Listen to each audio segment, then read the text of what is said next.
Have you heard of the Philosopher's Stone? This legendary substance was said to turn base metals into pure gold. Alchemy was more than just chemistry. It was a mystical art that delved into the universe's secrets. Alchemy flourished in the Middle Ages, with alchemists dedicating their lives to the pursuit of the Philosopher's Stone. The mythical stone was not just believed to create gold, but also to provide immortality. However, the allure of wealth and eternal life had a dark side. The power to create unlimited riches posed a threat. If the Philosopher's Stone fell into the wrong hands, it could disrupt economies and cause havoc. Its transformative powers could be weaponized, leading to potentially catastrophic consequences.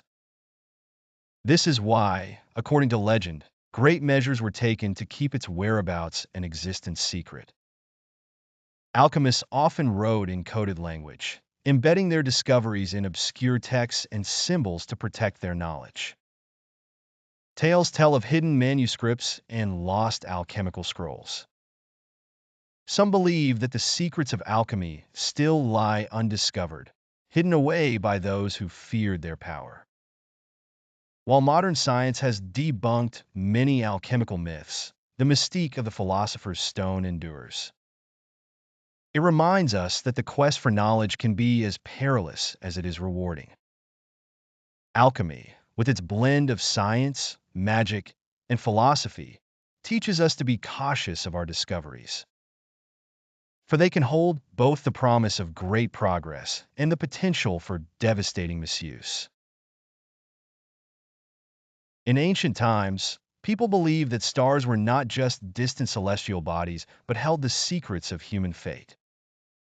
Astrology was considered a sacred science, an intricate web of cosmic principles that influenced every aspect of earthly life. Wise men and shamans spent years studying the night sky, interpreting the positions and movements of the stars to foretell significant events and uncover hidden truths about individuals and kingdoms. The belief was so pervasive that kings sought astrologers' guidance before making critical decisions, and common folk trusted their horoscopes implicitly. However, tied to this revered practice was an ominous warning. Delving deeply into the stars might reveal things you wish you never knew. Stories abounded of those who uncovered unsettling truths that changed the course of their lives or led them down paths of despair and madness. Secrets about death, betrayal, unfulfilled destinies, and cosmic insignificance loomed heavily over those who dared to look too closely. Among the most intriguing stories is that of Alastair, a devoted astrologer who sought to understand his fate by studying the stars. He had always lived a life of curiosity and wonder, faithfully charting celestial maps and decoding their meanings. But one fateful night, Alastair saw an unusual alignment, an omen that unsettled him deeply. Ignoring the ancient warning, he delved deeper, hoping to unveil a hidden prophecy. What he discovered shook him to his core. The alignment foretold not just his doom, but hinted at a catastrophic event that would ripple across the entire kingdom. Conflicted about whether to reveal this knowledge, Alastair spent restless nights pondering his next move. Eventually, he chose to share the prophecy with the king, hoping to avert the disaster. Instead of gratitude, he was met with skepticism and disdain. Accused of spreading fear and falsehood, Alastair was exiled. In the small, dimly lit room of an old Victorian house, Maria traced her finger along the edges of an ancient grimoire. The scent of aged paper mixed with a hint of incense filled the air. Most people saw necromancy as a dark and forbidden art, but to Maria, it was a gateway to understanding the mysteries of life and death. With each turn of the grimoire's brittle pages, she felt closer to her late grandmother, who had also been deeply fascinated by the occult. Tonight, for the first time, Maria would attempt a seance to communicate with her grandmother's spirit. As the clock struck midnight, She lit a circle of candles and sat in the center, clutching a locket that once belonged to her grandmother. The room grew colder, and the flickering candles cast eerie shadows on the walls. Maria closed her eyes and began chanting the incantation. The words rolled off her tongue like a half-remembered melody, each syllable imbued with hope and trepidation. Not long after, a sudden gust of wind extinguished the candles. The darkness was almost palpable, but Maria held her ground. She felt a presence in the room, a mix of both familiar and unsettling energy. When she opened her eyes, the figure of her grandmother shimmered in the dim moonlight that seeped through the curtained window. Tears welled up in Maria's eyes. "Grandmother, is it truly you?" she whispered. The spirit's form wavered, but it nodded slowly, a serene smile playing on its ethereal lips. "Maria, you must be careful," the grandmother warned, her voice echoing as if carried from another dimension. "There are beings drawn to your energy, not all of them benevolent." Maria nodded, understanding the gravity of her actions. She wanted to ask so many questions, but knew that time was short. Her grandmother's spirit began to fade, and with it, the room's temperature slowly returned to normal. In the end, Maria was left with the silence of the night and a profound sense of both fulfillment and caution. She knew she had touched a forbidden realm, and that the door she had opened could not easily be closed. The experience left her with a new respect for the fragile boundary between the living and the dead, and she resolved to tread carefully in her future explorations of necromancy. Would you dare to try, knowing the risks and rewards that come with such a perilous endeavor? Kabbalah is an ancient mystical tradition that seeks to explain the relationship between the divine and the mortal, the eternal and the temporal. Originating from Jewish mysticism, Kabbalah delves into the innermost mysteries of the universe through the interpretation of sacred texts. The foundation of Kabbalah lies in understanding the hidden meanings behind the Torah and other spiritual manuscripts. At its core, Kabbalah is more than just an intellectual exercise. It is a spiritual discipline aimed at achieving a deeper connection with the divine. The wisdom of Kabbalah teaches that everything in the universe is interconnected and that there are multiple layers of meaning in every word and action. This intricate web of symbolism and allegory allows practitioners to uncover profound truths about existence. However, the study of Kabbalah is not without its perils. Tradition holds that those who attempt to study it without proper preparation and guidance may face severe consequences. It's believed that the uninitiated mind, unprepared for the depth and complexity of Kabbalistic teachings, may become overwhelmed, leading to confusion or even madness. This is why Kabbalistic study has often been restricted to those who have reached a certain level of spiritual and intellectual maturity. Historically, it was recommended that one should be at least 40 years old before delving into these teachings, ensuring that they possess the necessary life experience and wisdom. The esoteric nature of Kabbalah poses a great risk, but it also promises immense rewards for those who approach it with respect, humility, and dedication. At its best, Kabbalah offers profound insights into the nature of reality and the divine, guiding individuals toward enlightenment and a deeper spiritual existence. Yet, with great power comes great responsibility. The journey through Kabbalistic knowledge is one that must be undertaken with caution and reverence. It is essential to seek the guidance of knowledgeable teachers and to approach the study with a pure heart and an open mind. Think numbers are just tools for counting? Think again. Numerology shows that every number carries hidden meanings that influence our daily lives. Every time you glance at the clock and see repeating digits like 1111 or come across the number 7 repeatedly, there could be an underlying message. This ancient practice reveals how specific numbers align with certain vibrations and energies, guiding us in everything from career decisions to romantic relationships. But delving into numerology isn't just about understanding patterns. It's about uncovering the universe's blueprint. Mystics and scholars alike have long believed that numbers are the language of the cosmos. Pythagoras, the ancient Greek philosopher, posited that numbers are at the very core of reality, with each one possessing a unique vibrational essence. For instance, the number 1 symbolizes new beginnings and leadership, while the number 9 represents completion and humanitarianism. Calculating your life path number, which is derived from your birth date, can provide insights into your personality traits, strengths, and challenges.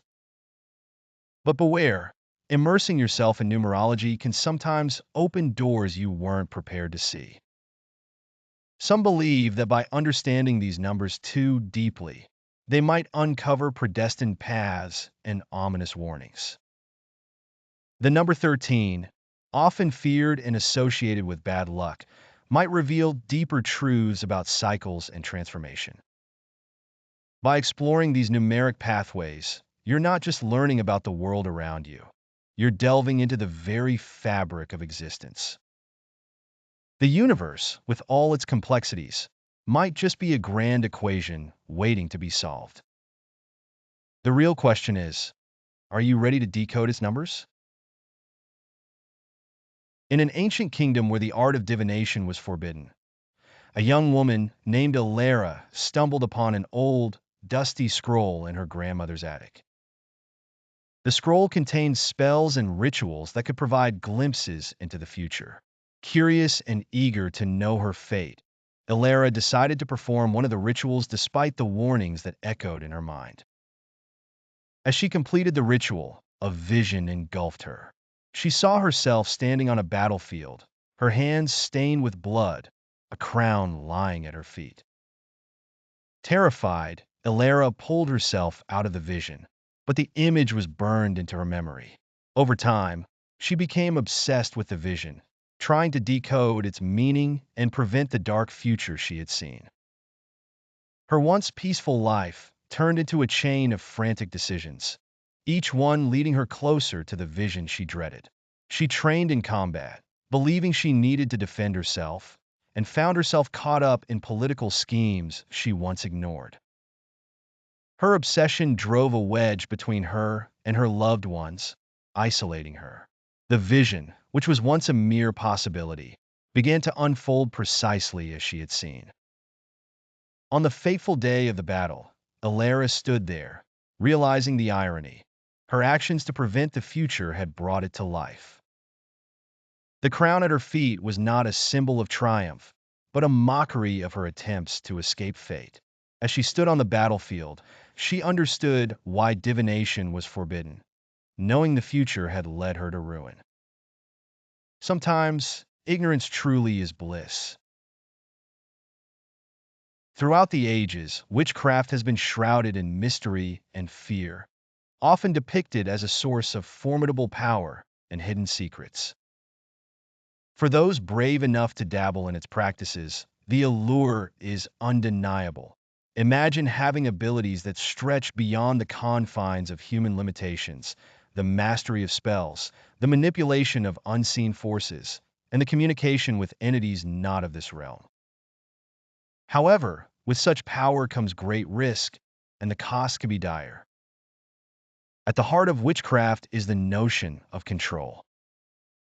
Witches are described as individuals commanding the elements, summoning spirits, and altering reality itself to fit their desires. But power is a double-edged sword. No magic comes without a price, and the more control one seeks, the greater the potential for losing oneself to the very forces they aim to command. History is rife with cautionary tales of those who dared to tread this dark path. There are whispers of witches who, in their quest for ultimate power, lost control over the entities they summoned, resulting in catastrophic consequences.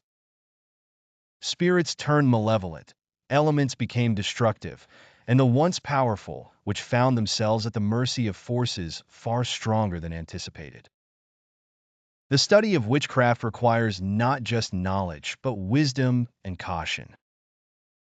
It involves meticulous rituals, precise incantations, and an unwavering respect for the balance of nature and the supernatural. A single misstep, an incorrectly drawn sigil, a poorly worded spell, or a moment of lost concentration can spell disaster not just for the practitioner, but for those around them. For many, the potential rewards of witchcraft, healing, protection, and enlightenment, outweigh the risks.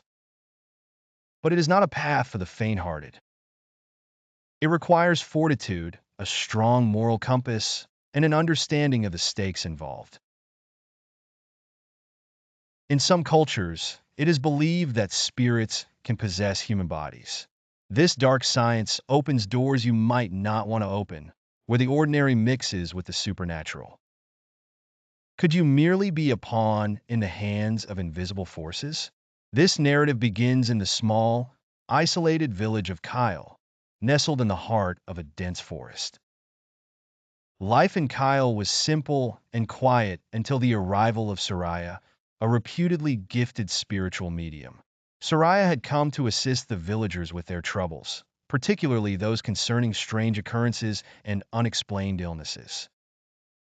Soraya was a woman of striking presence, with piercing eyes that seemed to look through one's soul and a calm demeanor that hinted at profound wisdom. The villagers were initially skeptical of her abilities, but soon became desperate for any solution. One evening, a young girl named Amina was brought to Soraya. Amina had been behaving erratically, speaking in an unknown language, and exhibiting unnatural strength. Her family was convinced that she was possessed by a jinn, an ancient spirit known for malevolent behavior. Soraya began the exorcism ritual with a silent prayer. The room was thick with tension as she lit incense and chanted sacred verses. Amina's behavior grew increasingly violent. She screamed, thrashed, and even mocked Soraya in a voice that was not her own. It took all of Soraya's strength and focus to maintain control of the ritual. As the night wore on, Soraya's chants grew louder and more insistent. A sudden, eerie silence fell upon the room, broken only by Amina's quiet sobs. Soraya announced that the jinn had been banished, but warned the family that the spirit might not be gone for good. Exhausted yet determined, Soraya stayed in Kyle for weeks, assisting other families with similar problems. Stories of possessions and exorcisms became common, and the villagers' fear of the supernatural only grew. They realized that while Soraya could possibly fend off these dark forces, they were constantly at risk of becoming pawns in a much larger, invisible game. The forest around Kyle, once a place of tranquility and refuge, now stood as a silent sentinel to the unseen battles waged between the spirit world and the world of the living. Life was no longer simple, and every shadow seemed to hide a potential threat. The villagers had unknowingly stepped into a realm where the ordinary and the supernatural collided, and from which there might be no easy escape. In a small village nestled between dark, ancient forests and towering mountains, there lived an old librarian named Alara. She was known for her vast knowledge of ancient texts and their hidden meanings. One rainy evening, a young man named Darian entered the library, drenched and desperate. "I seek power," Darian said, determination in his eyes. Alara, sensing his desperation, led him to a restricted section of the library, warning him of the dangers within. "These are the black mantras, words of power capable of altering reality," Alara explained, her voice grave. "But be warned, they come with a price. Misuse could open the gates of hell and bring forth unspeakable horrors." Darian, driven by ambition, barely heeded the warning. He pored over the ancient texts, finally finding a mantra that promised unmatched strength. He repeated the words, feeling a surge of power course through him. Days turned into weeks, and Darian's newfound strength earned him admiration and fear. But with power came a shadow, and strange occurrences began to plague the village. Crops withered, and livestock fell ill. Rumors spread about Darian's involvement, and unrest grew among the villagers. Haunted by guilt, Darian returned to Alara, seeking her guidance. "I've unleashed something terrible. How do I stop it?" he pleaded. Alara revealed an old, faded scroll containing a countermantra. "You can reverse the curse, but it will cost you dearly." Darian, willing to sacrifice everything, recited the countermantra. The ground trembled and dark clouds gathered, but slowly, the village began to recover. Darian, however, felt his strength leave him, and he knew he had to live with the consequences of his actions. As the village returned to normal, Alaris safeguarded the black mantras, ensuring they would never be used again. Darian's tale became a cautionary legend, reminding everyone of the dark power words can hold and the price of ambition. Deep in the heart of the ancient library, amidst the musty tomes, Professor Elias Whitaker discovered an aged manuscript, its pages whispering secrets of immortality. Inscribed in an arcane language, the script beckoned with promises of eternal life, hidden within the shadows of alchemical intricacies.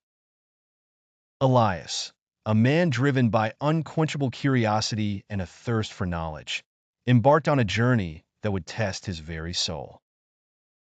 The manuscript spoke of three trials: the trial of the mind, the trial of the heart, and the trial of the spirit.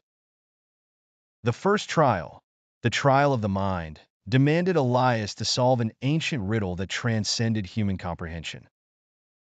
Nights turned into weeks as he pored over mystical symbols and cryptic text, his mind teetering on the edge of madness. Finally, the solution revealed itself in a moment of blinding clarity, opening the pathway to the next trial. The trial of the heart took Elias to the depths of forgotten realms, where love and sacrifice intertwined. In this ethereal realm, he met the spirit of his long-lost love, Emily, who had perished in the pursuit of the very same manuscript. Her presence was both a balm and a torment, her eyes imploring him to abandon his quest. But Elias, torn between his love for Emily and his obsession with immortality, chose to press forward, his heart heavy with the weight of his decision. The final trial, the trial of the spirit, confronted Elias with his darkest fears and deepest regrets. Within a labyrinth of his own making, he faced apparitions of those he had wronged and the echoes of his own misdeeds. It was here that he realized the true cost of immortality, the loss of his humanity. Stricken with the knowledge of his descent into darkness, Elias stood before the final gateway, the elixir of eternal life shimmering beyond reach. In that moment, he understood that immortality was not a gift, but a curse that would strip him of all that he held dear.